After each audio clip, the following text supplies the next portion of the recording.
Siasat licik Darwin, ruda paksa kurir paket wanita di Mamuju Tengah. Pelaku ditembak.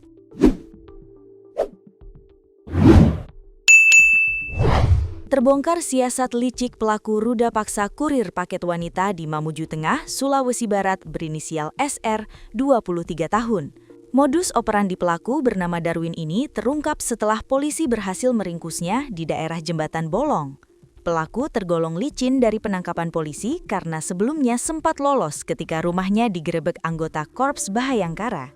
Darwin mencoba kabur lagi setelah mengetahui ada polisi yang mendekatinya.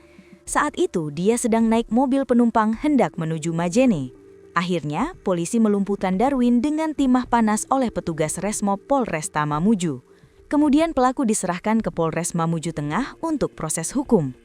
Ternyata, modus pelaku melancarkan aksinya dengan memesan makanan online melalui korban yang bekerja sebagai kurir paket.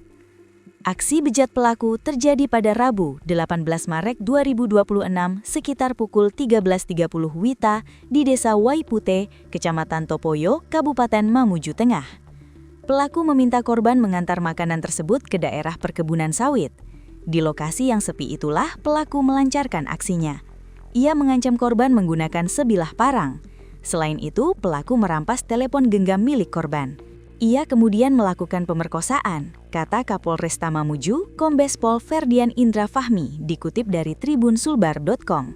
Sebelum ditangkap di Jembatan Bolong, pelaku sempat akan ditangkap oleh gabungan Resmob Ditkrimum Polda Sulbar dan Resmob Polresta Mamuju Tengah di rumahnya di Karosa. Namun pelaku lolos karena melarikan diri melalui pintu belakang. Atas atensi dan perintah Kapolda Sulbar, tim Resmob Polresta Mamuju membantu Polresta Mamuju Tengah menangkap pelaku yang sudah masuk dalam daftar pencarian orang atau DPO.